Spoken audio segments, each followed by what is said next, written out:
सभी को मेरी हाथ जोड़ करके राम राम। सभी साथियों को, साथियों आज जो प्रेस कॉन्फ्रेंस रखने का मुख्य मुद्दा है वह यह है कि आने वाली 23 तारीख को बार रविवार आदरणीय सुरजेवाला रणदीप सुरजेवाला जी महासचिव भारतीय राष्ट्रीय कांग्रेस और सांसद राज्यसभा मेरे कार्यालय का उद्घाटन करने के लिए जींद में पहुंच रहे हैं और श्री श्याम गार्डन में उस दिन मुख्य प्रोग्राम होगा और साथ ही श्री सुरजेवाला जी जो मौजूदा सरकार है, जो सरकार पिछले चुनाव में बहुत से लोक लुभाने वायदे दे करके पब्लिक को ठगने का काम किया और चाहे वो 15-15 लाख रुपए देने की बात हो और चाहे 2 करोड़ योजना रोजगार देने की बात हो और चाहे काला धन वापस लाने की बात हो, लेकिन वो वायदे पूरे ना करके जनता को तंग करने का काम कर रही है, जिससे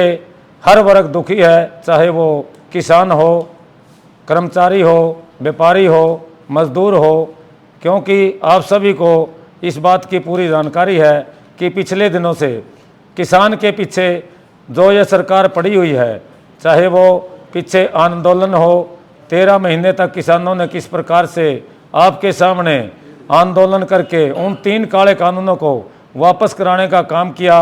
और सरकार ने उनके सामने कीलें बिछाने का काम किया, सड़कों को खोदने का काम किया, सर्दी हो गर्मी हो सभी को सहन करते हुए और उसमें कामयाबी हासिल की और सरकार ने मुंह की खानी पड़ी और 3 काले कानून वापस लेने पड़े। इसी प्रकार किसानों के साथ जिस प्रकार से पोर्टल वगैरह चला करके फसलों को खरीदने का काम शुरू किया है इन्होंने, उससे भी किसान बहुत दुखी है। एमएसपी ना दे करके भी किसानों के साथ इन्होंने ज्यादती की है और स्वामीनाथन आयोग का प्रलोभन दे करके इन्होंने वोट बटोरने का काम किया था, वो भी देने का काम नहीं किया और किसान इनसे बहुत दुखी है। और इसी प्रकार से कर्मचारी भी आप सबके सामने है कि बार बार चाहे वो स्वास्थ्य विभाग के कर्मचारी हों, चाहे शिक्षा विभाग के कर्मचारी हों, चाहे दूसरे विभागों के हों, धरने प्रदर्शन करने के लिए मजबूर हैं और पुरानी पेंशन बहाली के लिए भी कर्मचारी बहुत जगह जगह धरने प्रदर्शन कर रहे हैं, उसकी भी सरकार कोई सुनवाई नहीं कर रही है। और इसी प्रकार से व्यापारी इतना दुखी है कि व्यापार करना उसके लिए बहुत मुश्किल हो रहा है, क्योंकि जीएसटी वगैरह लगा करके महीने में 2-2, 3-3 रिटर्नें भर करके उन्होंने एक की जगह 2-2 वकील करने पड़ रहे हैं, केवल कागज़ कार्रवाई में ही लगे रहते हैं। और मज़दूरों का भी यही हाल है,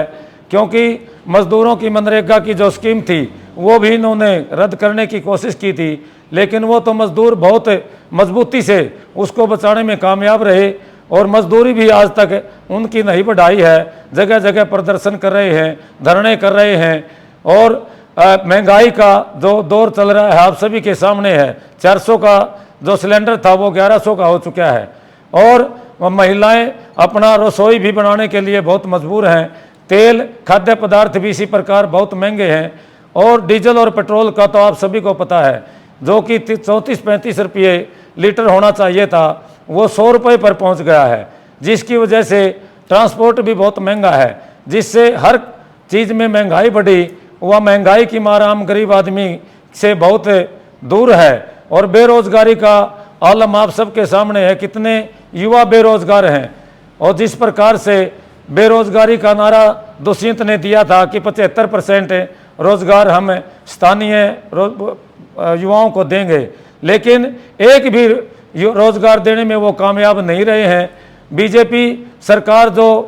नफरत की जहर फैला रही है, धर्म और मजहब की राजनीति करती है, जातिवाद की राजनीति करती है, शहरी और ग्रामीण की राजनीति करती है, उन सब का खुलासा करने के लिए आने वाली 23 जुलाई को रविवार को भाई रणदीप सिंह सुरजेवाला जी श्री श्याम गार्डन के अंदर प्रोग्राम करने के लिए आ रहे हैं। खुलासा करेंगे इस विफल सरकार के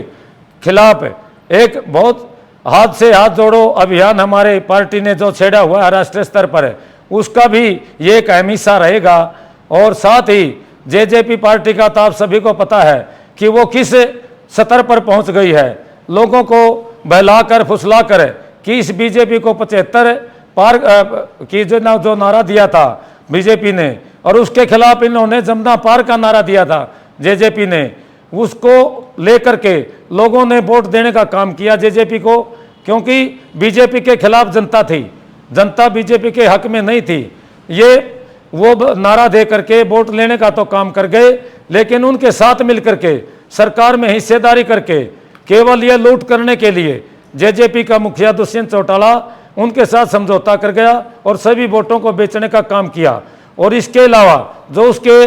10 विधायक आए, उनकी भी नगर पार्षद के बराबर भी वैल्यू नहीं समझी,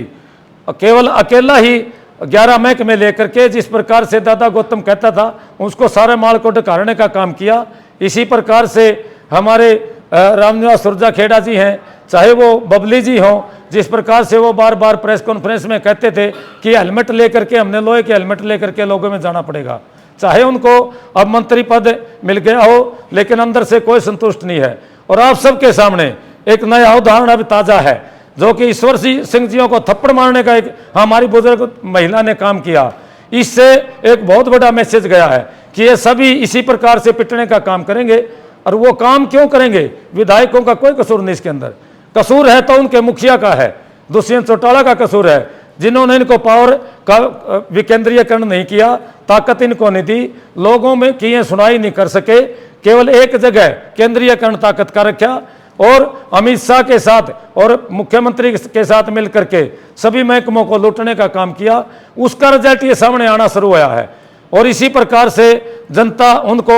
नकारने का काम करेगी, गांव में घुसने नहीं देगी। और इनेलो पार्टी का तो आप सभी को पता है कि वो तो टूट चुकी है, वो तो एक खत्म होने के कगार पर है, लास्ट स्टेज पर चल रही है, उसका भी कोई वो वजूद नहीं है। केवल आप सबके सामने बची है तो कांग्रेस पार्टी ही बची है। और कांग्रेस पार्टी एक ऐसी पार्टी है जो 36 बिरादरी की पार्टी है, सभी को साथ लेकर के चलती है, सम्मान विकास करती है, ना उसके अंदर कोई क्षेत्रवाद की बात है, ना कोई जातिवाद की बात है। और बहुत पुरानी पार्टी है, क्योंकि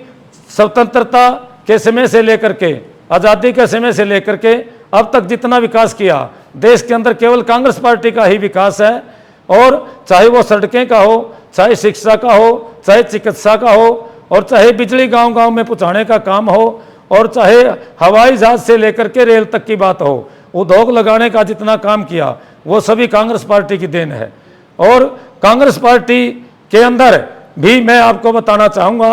केवल सुरजेवाला, रणदीप सुरजेवाला जी ऐसे नेता है हमारे जो आप सबके सामने है, राष्ट्रीय स्तर पर जा करके प्रवक्ता के तौर पर हो, महासचिव के तौर पर हो, चाहे प्रभारी के तौर पर हो कर्नाटक के, उन्होंने आज तक हमारे जींद जिला का, उनकी कर्म क्षेत्र कपिल स्थली कैथल का और हरियाणा प्रदेश का पूरे देश के अंदर नाम रोशन करने का काम किया। और आज तक जब तक जिम्मेवारी उन्होंने केंद्र की लगी है, आप सबके सामने ईमानदारी से, मेहनत से और स्वच्छता से काम करने का काम किया। क्योंकि उनके प्रवक्ता रहते हुए बोलने में, काम करने की शैली में कोई कमी नहीं आई, उससे हमें इस बात के लिए गर्व है। हमारा सीना चौड़ा हो जाता है हमारे भाई को कन्याकुमारी से कश्मीर तक देख करके और उनकी कार्यशैली को देख करके। जिस प्रकार राहुल गांधी जी ने, सोनिया गांधी जी ने उनमें विश्वास व्यक्त किया। पिछले दिनों कर्नाटक जो अर्थव्यवस्था में भी पहले दूसरे स्थान पर देश में आता है, उसके जिम्मेवारी लगाई और उन्होंने अपनी सूझबूझ से, अपनी समझदारी से, जिस प्रकार से सभी पार्टी के नेताओं को एकजुट करके और कामयाबी करके वहाँ भारी बहुमत से जीत दिलाने का काम किया, उसका श्रेय उनको जाता है। उसके लिए उसका लाभ हमारे को इस बात का मिलता है कि हमारे जींद की धरती के वो लाल हैं, हमारे भाई हैं, यहाँ उनका जन्म हुआ जींद जिला के अंदर। और आने वाले समय में इसी प्रकार से हरियाणा प्रदेश की जिम्मेवारी भी रणदीप सुरजेवाला जी को मिलने जा रही है। आप सभी को मैं बताना चाहता हूं कि हरियाणा प्रदेश के अंदर उनके इस प्यार को देखते हुए हरियाणा प्रदेश की जनता उनके विश्वास व्यक्त करते हुए अब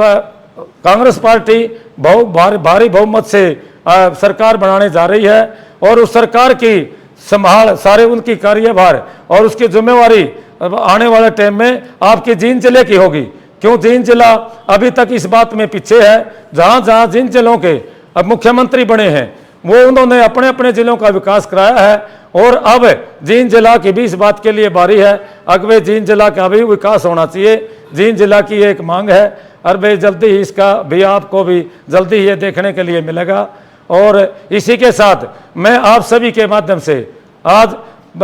मेरे जींद हलके के वासियों से हाथ जोड़ करके प्रार्थना करता हूं कि आने वाली 23 जुलाई को बार रविवार को यहाँ बहुत भारी संख्या में लोग पहुंचेंगे और इस कार्यालय का उद्घाटन होगा और भाई रणदीप सिंह सुरजेवाला जी राज्यसभा सांसद महासचिव भारतीय कांग्रेस पार्टी इसका उद्घाटन करेंगे और श्री श्याम गार्डन में साथ ही लगता वहाँ प्रोग्राम है और भारी संख्या में मेरे साथी पहुँचें। मेरी आपसे दोबारा फिर यही अपील है क्योंकि इस कार्यालय का होना जींद के अंदर बहुत ज़रूरी था। मौजूदा सरकार जो जिन हित नीतियों के खिलाफ चल रही है, जो जातियाँ लोगों के सामने हो रही हैं, क्योंकि हम देखते हैं बूढ़े बुढ़िया जवान सभी के हाथ में थैले आ गए हैं,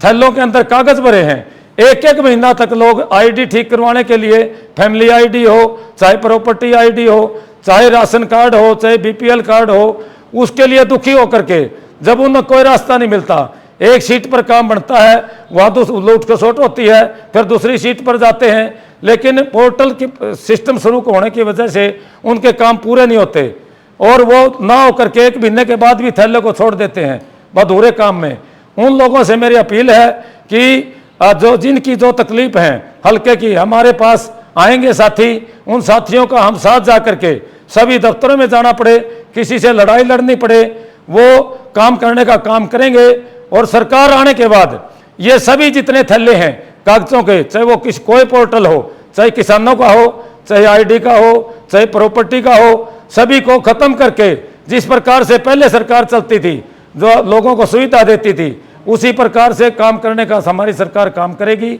और मेरी आपसे फिर दोबारा से यही अपील है कि भाई ज़्यादा से ज़्यादा संख्या में मेरे साथी आएँ और धन्यवाद। जय हिंद।